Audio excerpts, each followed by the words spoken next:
Well, good afternoon and welcome to another edition of Kitchen Catastrophes with Melissa.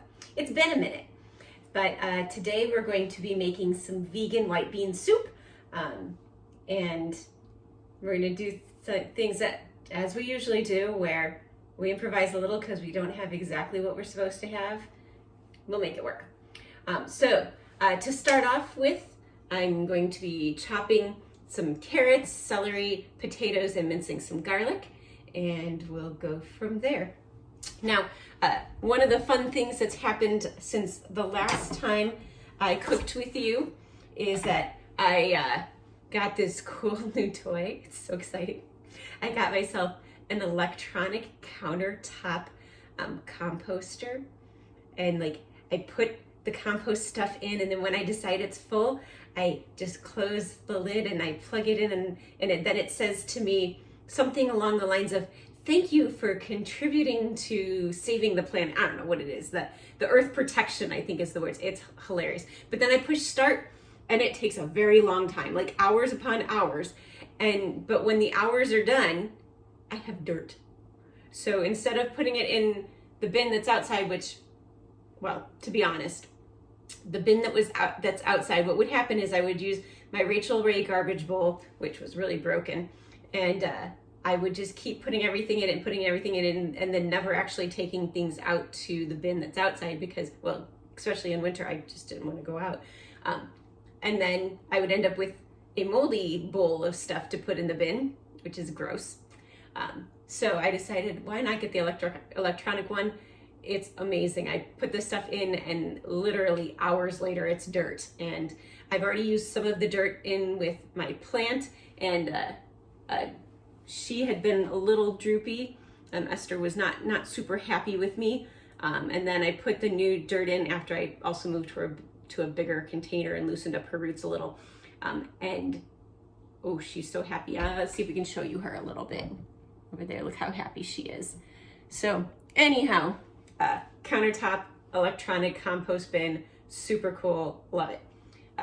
Anyhow, so let me get to the cutting up of the carrots and celery and all of that, and then we'll go from there. I do have a story in mind for us today. It's also related to compost, so we will definitely enjoy some wonderful composting stories.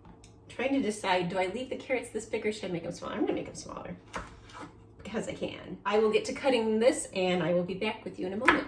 The carrots and celery are cut. I'm getting ready to cut the potatoes, which, by the way, the other day I saw in the cabinet and thought to myself, wow, I don't remember buying potatoes. Why did I buy potatoes? Maybe I should make a baked potato.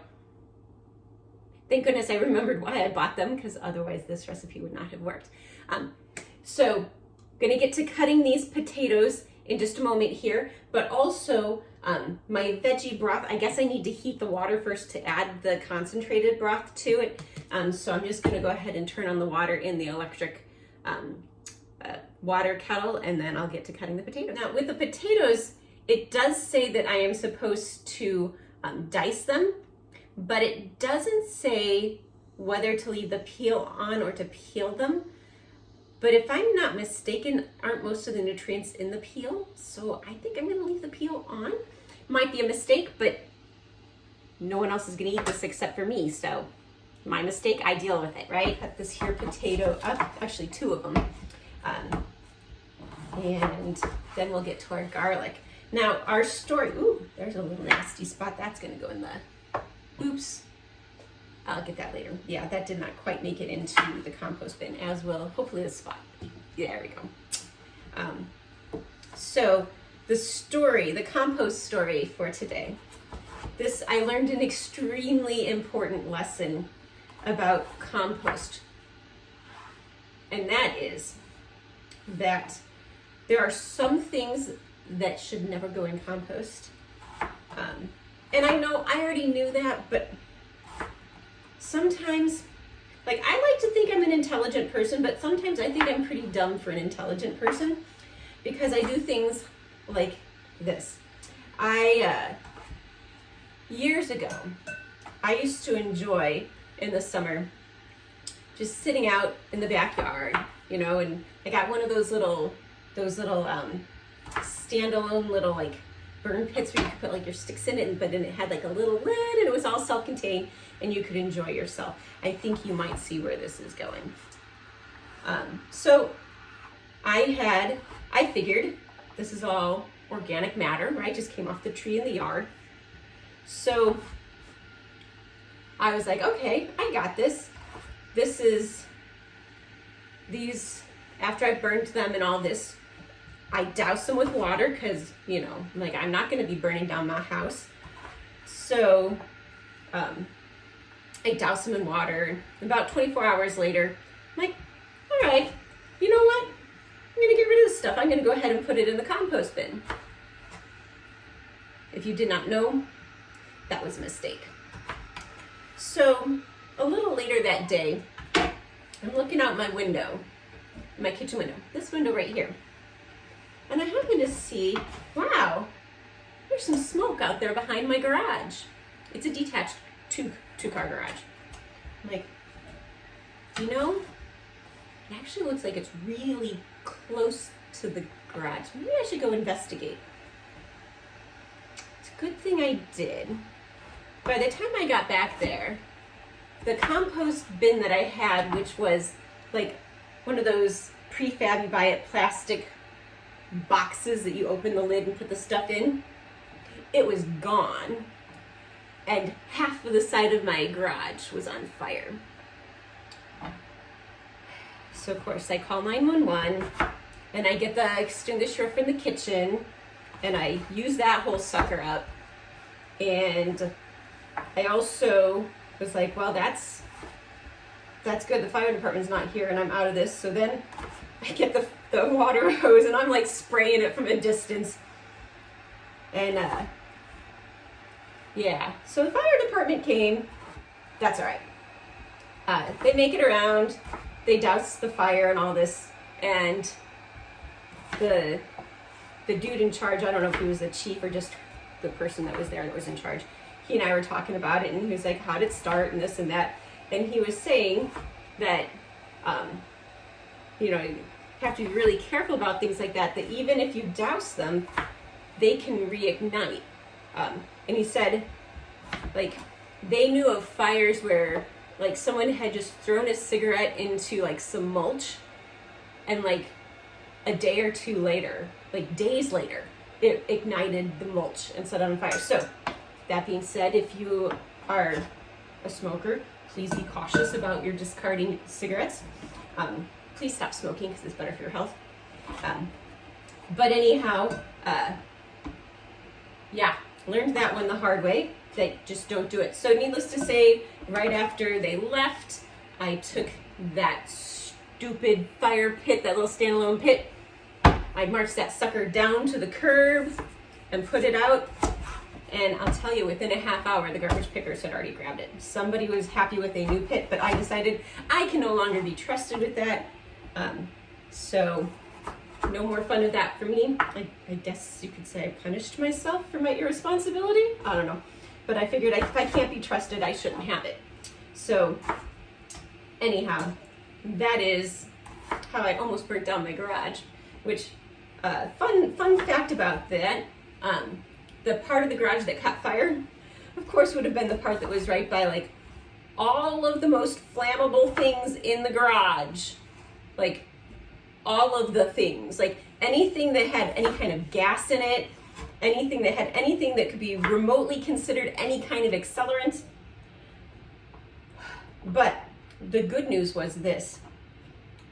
Apparently, whoever sided my garage last, they were, I don't know if you'd say they were lazy, because I'm thankful, but it literally, that was a wood siding that they literally just put right on top of the wood siding that was already there. So it was 2 layers of wood siding.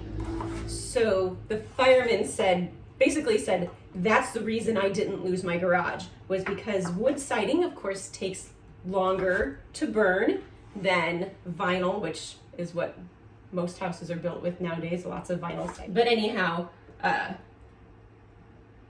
yeah. Now, the other thing was, then I was like, okay, so I have to call the have to call on the homeowner's insurance and all of this and that.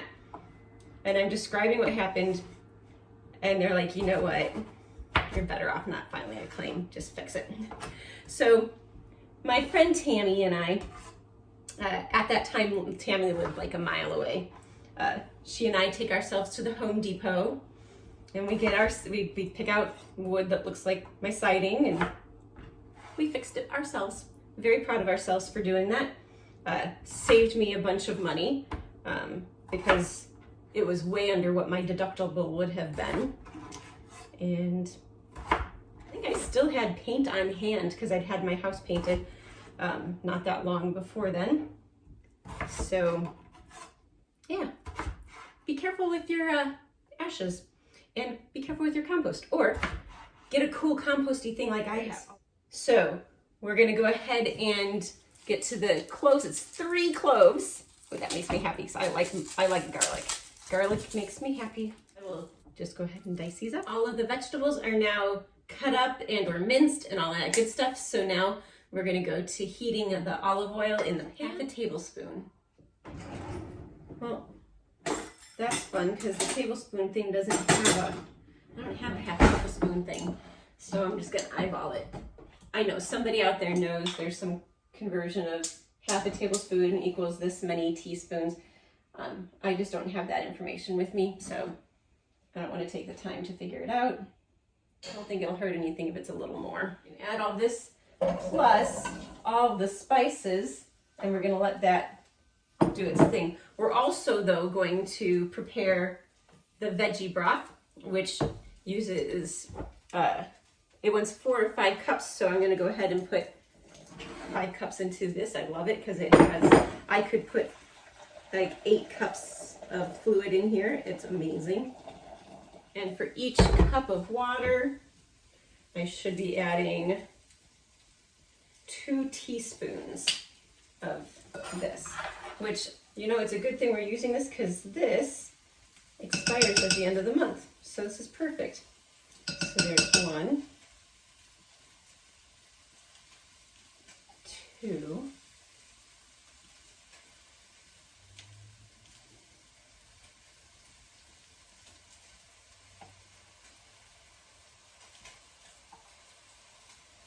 I think I just lost track.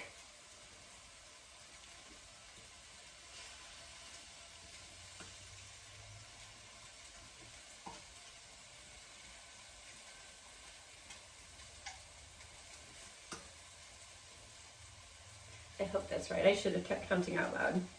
So I'm over here doing the editing, and I don't know if you counted, but that was clearly too much of the veggie broth. But oh well, looks okay, so we'll go with that. All right, but I'm also supposed to add to this thing, stir real quickly, just to make sure nothing's getting stuck, because I think the garlic ended up at the very bottom, which was not the move, but that's okay. Add to that all of the spices, which starts with onion powder, which I thought I had when I went to the store, but I don't. So we're gonna use minced onion and hope it works. But I'm going to assume that since minced onion is bigger than powdered onion powder, that I'm going to need more than what it says, which says 1.5 teaspoons. So I'm gonna go ahead and do 2 teaspoons and call it a day. What would it be if I didn't have some kind of weird substitution going on here? Okay, so that's the onion, then oregano, 3/4 teaspoon. Oh, I should have taken this thingy off before. Oh, I ended up burning something today. Oh, you're killing me, Smalls. This is not opening. It's gonna break the wood. Stir a little bit more. 3/4. So we'll use that. Those were heaping, but that's okay. After the oregano, we're gonna put in some marjoram. Oh, I bet this is the same situation because I bought them at the same time. Let's hope this one comes off more easily.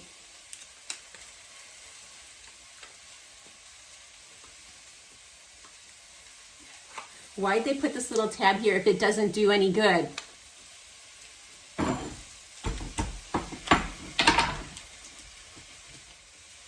some red pepper flakes.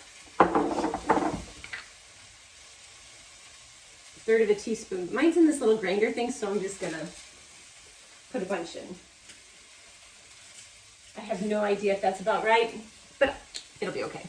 And then salt and pepper to taste.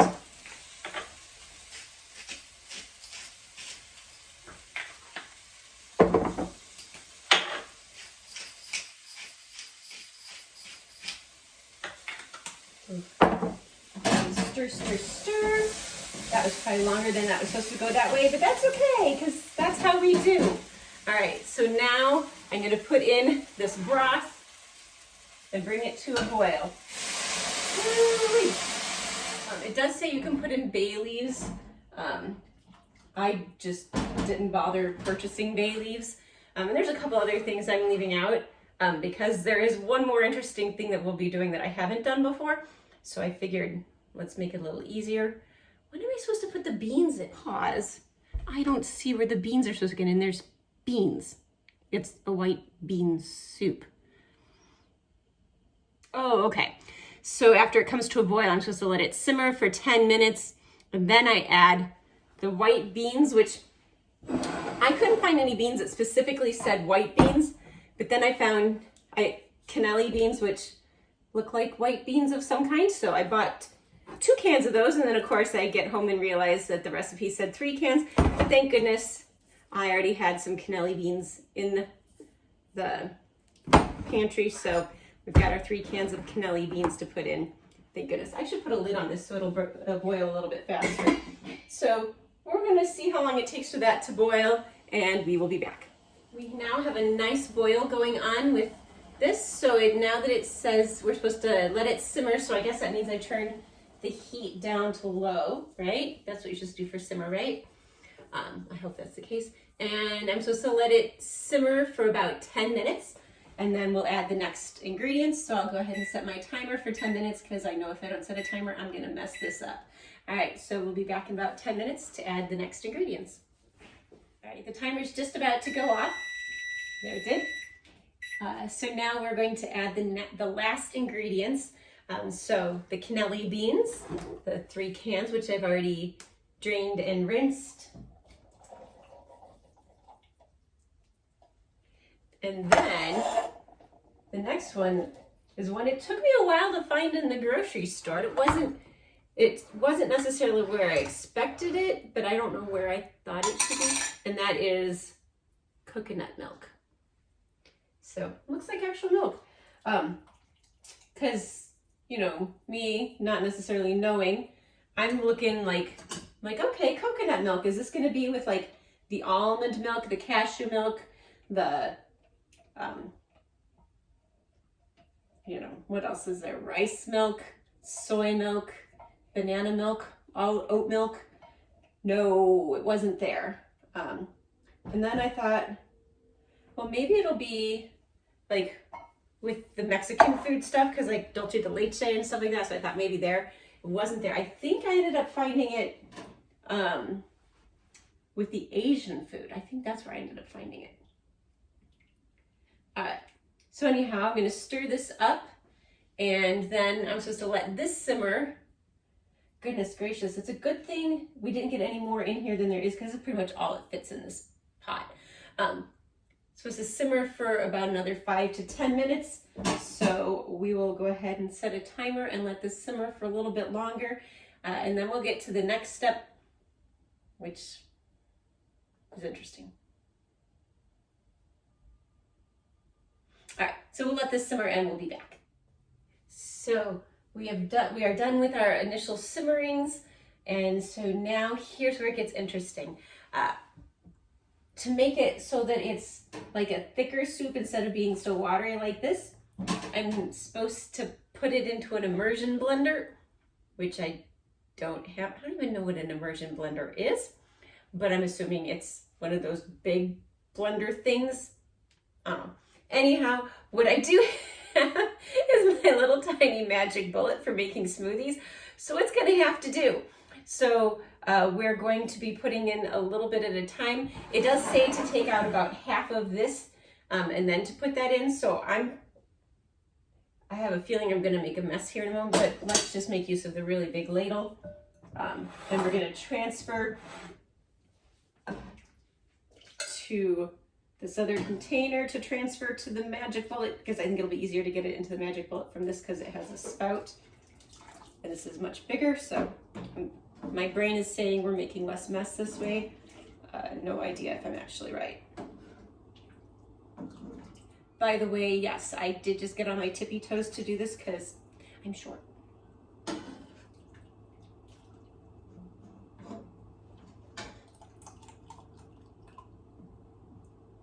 Well, this first part's probably gonna be mostly just broth, but that's okay.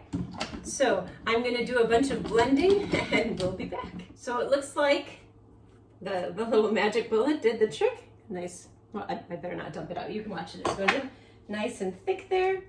I did end up using my little ball jar funnel thing because it was just too much and it was making a mess. I have a feeling it might be a little on the bland side, so I might need to add some more spices. Ooh, but that did thicken it up quite nicely. And I could see how some might want to actually blend the whole thing. I see how that could be really nice as well. And then it just says taste and adjust seasoning, add more salt and pepper if I want, and then apparently it's done. It's actually okay. It's not the most seasony flavoring, but I'm gonna go ahead and dish myself up a bowl here and we'll see how it goes.